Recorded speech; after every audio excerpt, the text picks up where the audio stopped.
All right. Well, welcome everyone. Good afternoon and welcome. My name is Andrea Sampson, and I'll be your host and guide today on sense-making conversations as we delve deeply into the issues that are impacting us all. Now, I started sense-making conversations just over a year ago to help us all make sense of the rapidly changing environment.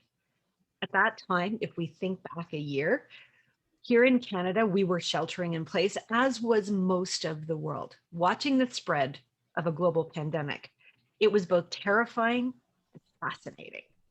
We were living through a truly historic event that would have deep and vast consequences. But how do we make sense of an experience when we're living through it? This was the question that sense making addressed, and I wanted to help. So, having spent the past 3 years working with experts and change makers all over the world through the work I did with Singularity University, with TED, and with other organizations, I had access to people who were looking at and planning the future. These were some of the brightest minds in the world. And I created this forum as a way to help them provide their perspectives to help us understand what was actually happening and adapt to these changes as best we could. In the years since we launched, a few things have become clear for me. First of all, I think we can all agree we're having a massive global shift and transformation. So I think as you look around, everything is changing. It's affecting every one of our legacy institutions. And while the pandemic may have triggered this shift, there were signs or signals of the fragility of our economic and social ecosystems far in advance. While the pandemic may or may not have been foreseen, many have been predicting that our economic underpinnings are crumbling and need to be replaced. That our educational system is archaic and it's just simply not keeping up with the needs of industry. That our healthcare system was not keeping pace with the level of understanding that we were uncovering through research. And of course, there was also the exponential path of artificial intelligence and the impact that it will and will continue to have on every aspect of our lives and on the technology that we consume. Some would say that where we find ourselves now was inevitable, that we simply needed to see the patterns that were forming, the weak signals that were becoming stronger, and the social dialogue that was building. So here we are today in a sense-making conversation. And I'm so excited to sense make with Evan B. Carr, a regenerative practitioner creating at the intersections of complexity, business, and culture.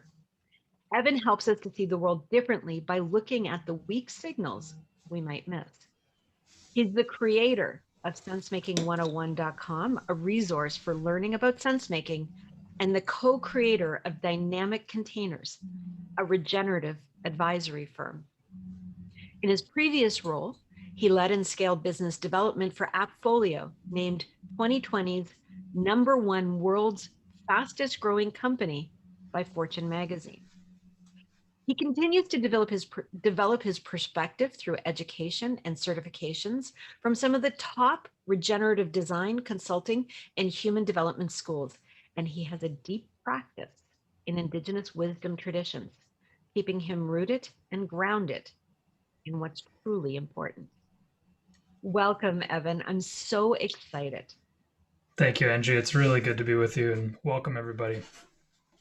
So where do we start? I mean, every time you and I get together and talk, the conversation just goes everywhere and gets even better. But, in my opening, I talked a little bit about the concept of weak signals. And I know that for those of us who have worked in the area of foresight, it's a term that we understand, but not everybody understands it.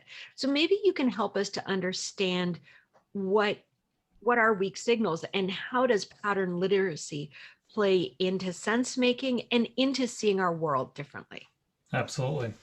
I think it's useful to start with one of the purposes of what is sense making to begin with, right? And as you mentioned, it's making sense of the world, and particularly in order for us to take action today and be able to navigate in our current environment. And so, as we think about that, it's really important that we understand context.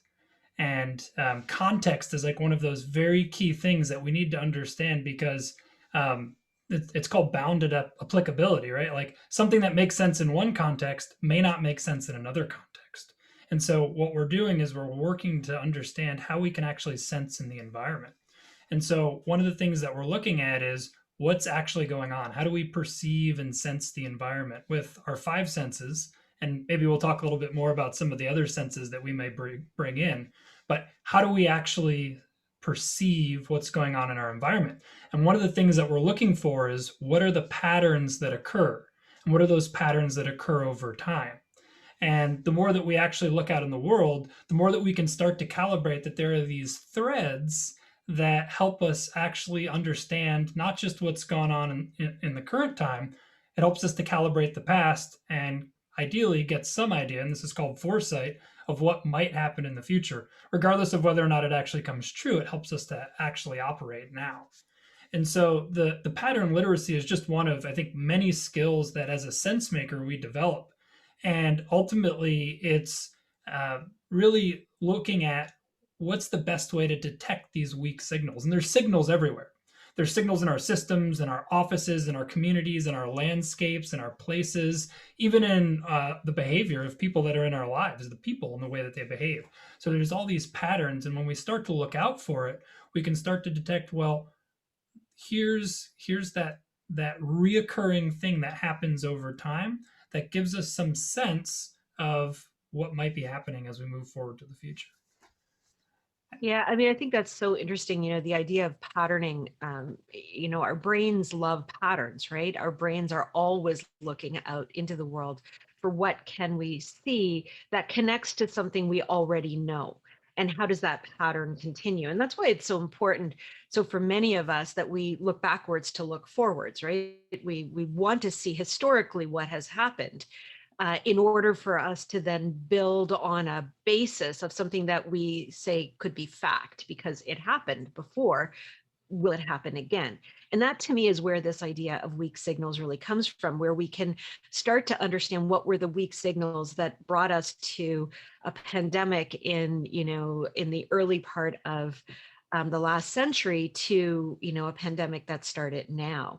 And I know there's been lots and lots of dialogue around that. And, I think what we're looking at here is the ability to not just see patterns, but to see cycles, right? And to see that that the way in which we live and work and exist together as a culture is in a cyclical nature. And so as we start to think about those patterns and how they make sense and how we see some weak signals, you describe yourself as a regenerative designer, and I think there's some truth in terms of regenerative design, regenerative thought, and the way in which our culture comes together. Can you tell us a little bit about that and how that also how it impacts all of us? Absolutely. Well, a good place to start is to say, how did I wind up at regenerative design and regenerative development as something to get involved in? And it's actually the result of my sense making, and it's the result of what many call the meta crises that are occurring right now, the broad failures of our many systems to meet the needs of our people, of our communities. And when I engaged in my sense making, ultimately it led me to the fact that we have to engage with our living systems. And when we talk about patterns, these patterns emerge because we're in a very complex environment, and the world is only getting more complex as we move into the future. It's becoming more volatile, more uncertain, more ambiguous. And so with that, we have to be able to operate in this complexity, and we have to be able to see our living systems and actually engage with them. And so ultimately, if you look at what regenerative design is, it's working to regenerate or recreate our living systems and engage with them using a variety of different frameworks that help us to actually make sense of what's occurring in our environment. And so there's a lot of really great schools. I've trained with Regenesis. Carol Sanford is another thought leader in the regenerative space. And unfortunately, it's also becoming a little bit of a meme, or it's kind of gaining popularity as kind of the rallying cry for, well, the new edge of sustainability. And sustainability is just less bad. And if we look at what our systems are, we cannot sustain our systems as they are today, because that's only going to lead to more negative results. And so ultimately what we have to do is we have to work to actually regenerate. We need net positive, not just neutral actions in the world. And so that's what regenerative design is. It's activating the will of people that we're working with, and the organizations and the individuals and the communities. And then it's working at the level of being, and it's giving proper functions so that we can actually enact some of this. And something that dawned on me is just, complexity and complexity science, which is what sense making deals with a lot, is really just a Western name for what many indigenous elders have been describing for millennia. It's the exact same thing. You wind up at the same conclusion that there is a fundamental interconnectedness between all beings and all things. Mm. And that's what regeneration is doing, is tapping into essence, into that core level of template reality, and then being able to bring that potential forward, partnering with it.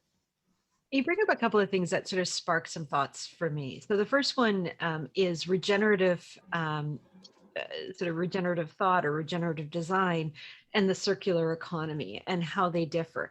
And then the second thing, especially as you start to delve into this idea of the regenerative nature of our actions, it takes me a little bit into the world of permaculture and the way in which we work with the land and build a permanent approach to the way we feed, the way we grow, the way we institute our systems. And so just tell me, so I'm going to go back to the circular economy first, because how does regenerative design differ from the circular economy or this, yeah, circular economy? There's a lot of parallels between the two. Absolutely. I think a great reference is Donut Economics by Kate Raworth, in terms of the donut design and the circular economy. And ultimately, when we think about these complex systems, what's happening now in our society is there are tons of externalities, right? The unintended consequences of actions that are not baked into the economics of an individual purpose and purchase. When a package arrives at my door, I'm not actually paying for the cultural cost or the community cost of where it might be manufactured, Right. or the cost for the shipping, right? There's all these things that aren't baked in. And so that circular economy is regenerative, because it's saying we have to be able to have all of our outputs ultimately lead to inputs again. It reminds me of the Matrix. There's the part with the architect, right? He's like, you are the result of an anomaly of an equation that cannot be balanced. And that's exactly where we are Yeah. as a global world. And so the circular economy absolutely helps to get us closer to being able to regenerate, to actually make our living systems better and more healthy.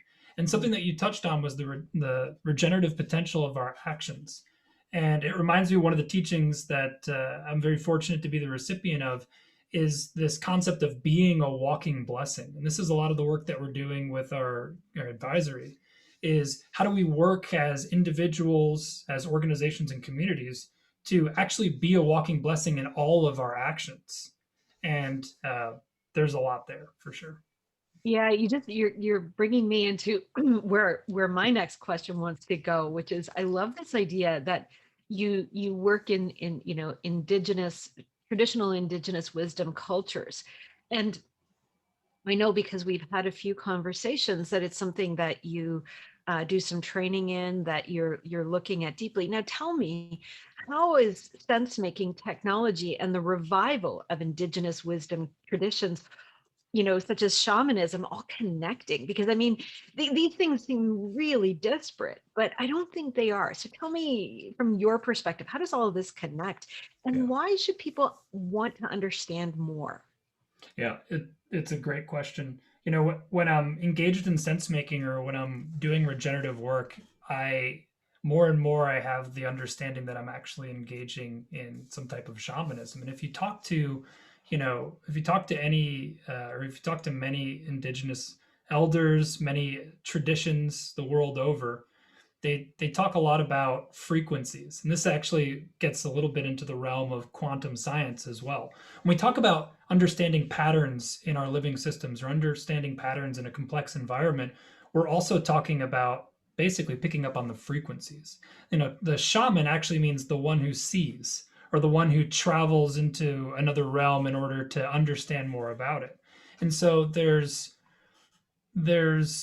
all of this additional information that's available to us beyond our five senses, and this is the result of meditation and many different styles of spiritual development and work. And ultimately what we're getting down to is, how do we discern what is true? How do we discern really what the essence of an oak tree is, or what the essence of this place or the potential of an organization is? And sense making is the inclusion of more than just the five senses. It's intuition, it's access to subtler realms of information, the causal or the astral realms, as decided and as shared in many different traditions. So you start to see that these patterns can actually show up as synchronicities, and it all starts to weave together.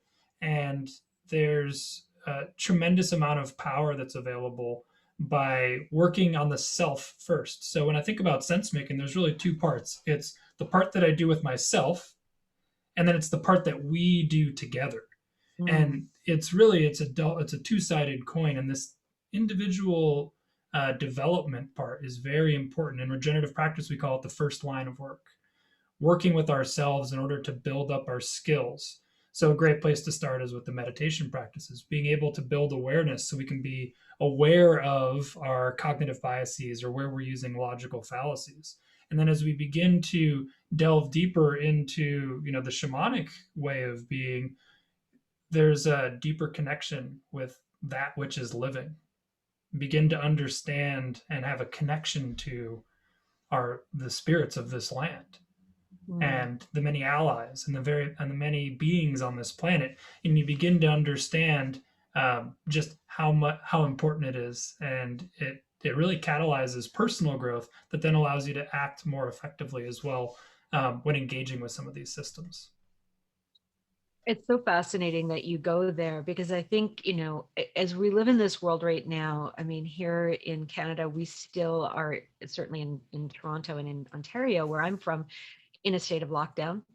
Many of us are in varying states of, vaccine distribution. There's a lot happening in our world right now that is keeping us apart. And it's a really challenging time for many.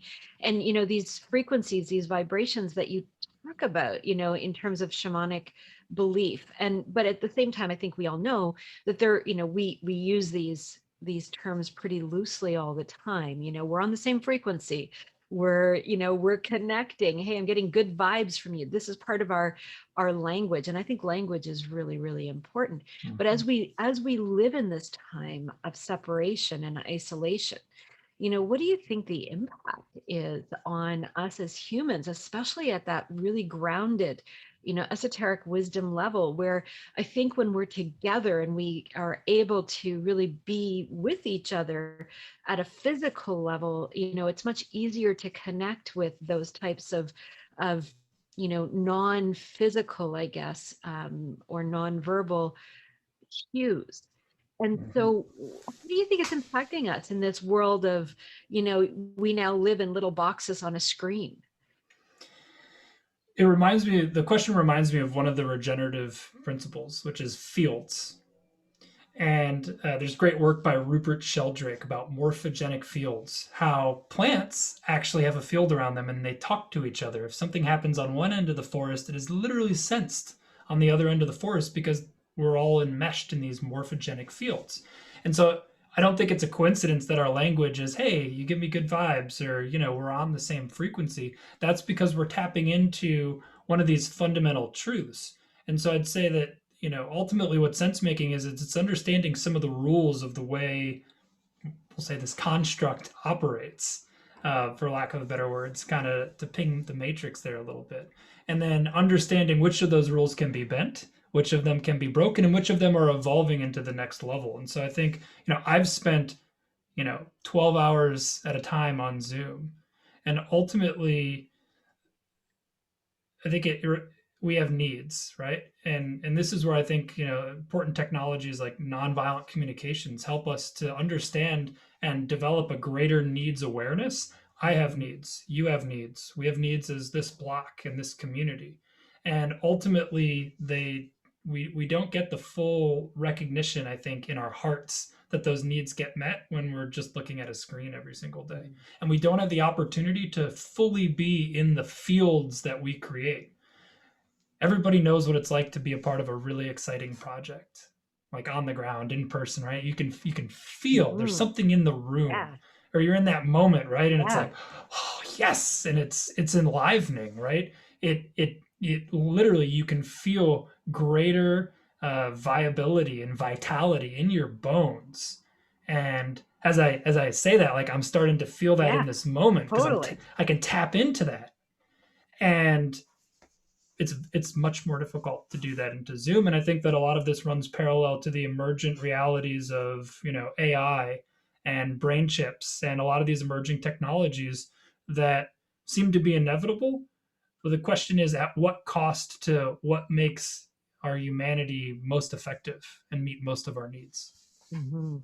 Well, I think, I think what you just demonstrated was so fascinating, right? It's exactly what we were just saying, which is, the need to be really intentional about the way in which we interact with each other. And as you built the energy around a project, and the energy, came through the screen, and I felt it, and I know Mhm. you felt it, and I'm sure that our guests felt it as well. The thing is, we need to be intentional in that area. And this is part of the practice that we're all learning as we move through this very challenging time of learning how to connect with each other on a whole new level.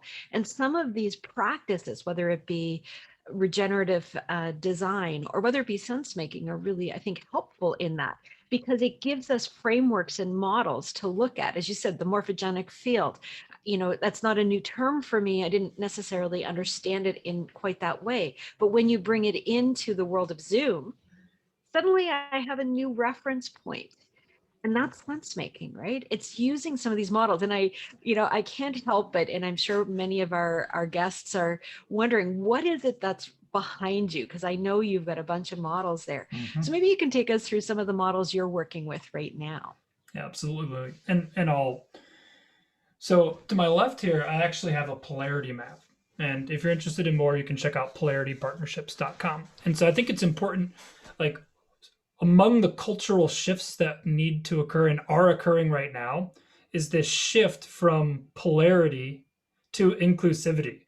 We've lived in this either or world, and everything seems to be a trade off, right? We can see it, it's most obvious red versus blue, and that's the versus, right? Democrat versus Republican. It's this either or. And where we're moving to is ultimately this, I'll say, post polarization. And part of that comes with understanding like what are the poles that we're dealing with. And so this is a polarity map, and I'm mapping out the dynamic tension between growth and conservation. And what often happens is we often say growth is bad, or I only like conservation, or if you're very pro growth, you say we don't need any conservation, I just need more growth. And there's a dynamic tension that exists between those two that can't be destroyed. It is always a conversation that we're in. And so this is a map to understand there's positives and negatives, or downsides, I should say, of both the growth pole and the conservation pole. And if we focus too much on growth to the neglect of conservation, we wind up with the downsides of growth, and vice versa. If we focus too much on conservation to the neglect of growth, we wind up in the downsides of conservation as well. And ultimately, we don't thrive. And so you can't see it at the top, but it depends. In order for us to actually thrive, we need to work on the designs to get the upsides of both growth and both conservation. And so that's the core of polarity work, which is understanding these poles, but then how do we actually leverage those? What are the action steps and the warning signs such that we can, really make the best use and reach our greatest purpose? The step that I think is also like emerging from this polarity work, and this is what I think ultimately sense making is at its core. I view this as one tool in order for me to help make sense. And if you think about a polarity, it's really two poles, right? Dynamic and interdependent. And what sense making is extending that across the full spectrum. And it's understanding that there's nuance in multiple different points across a spectrum. And our ability to make sense is our ability to actually suspend ego, which is shamanic type work, right? That's self-development, that work with ego, that work with self. And then it's to say, how can I understand as many points across the spectrum as possible such that I can understand the nuance? And then we practice compassion and might understand why somebody may actually feel the way they do on a different pole or a different part of the perspective. And so as we kind of evolve, I think this full spectrum thinking is very much on the horizons as we move into kind of the next levels of sense making. And that's really what sensemaking101.com is about. How do we build on ramps for more and more people to practice sense making? If you do sense making and you wind up at a different conclusion than I'm all for that. That's great. That's great. It's the process that we go through. Well, I was going to say, I think that is the point. I think one of the things that sense making has taught me is that there is no such thing as truth. Truth is just a perspective in the moment with context. And so, so truth, can we say that, history is truth? Well, we can say that something happened in the past, but the perspective and the context on it will change depending on who you speak with. My siblings and I, we all grew up in the same household, but I will bet we would describe different parents. Is there a truth in that? Sure there is, but it's perspective and context. And so I think that's the point of sense making. It's understanding that truth has many contexts and many perspectives. And, I think your idea, the polarity that you just gave us on growth and conservation is so apt in this moment as we are in a massive global shift and transformation, right?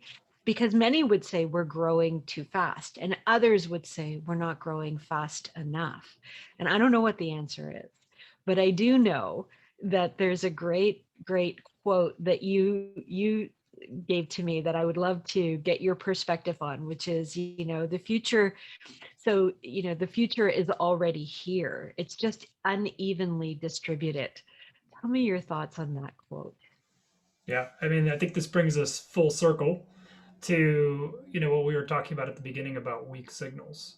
And so if you think about where we've distributed resources, where we've distributed our time and our attention, it's on many of the systems and the status quo and the structures that are crumbling and decaying, as you mentioned at the beginning.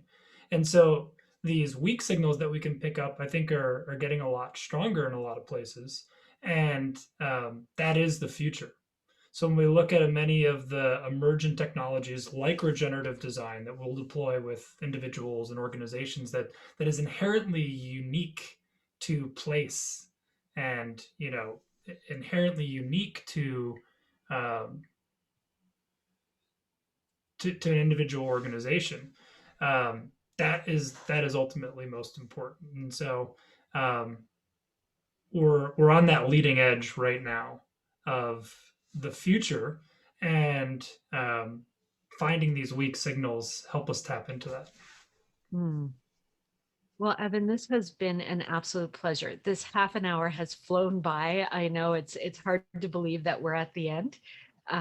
Any last thoughts you'd like to leave our guests with today? I would invite everybody to sensemaking101.com and a few practices that are really useful if you're not already doing it. Seek out alternative opinions to anything you believe today, whether it's news, seek new friends, build these practices of actually bringing disparate information into your reality such that you can begin to understand how to work with it. Check out sensemaking101.com. It's supposed to be an on-ramp for you to develop skills in sense making.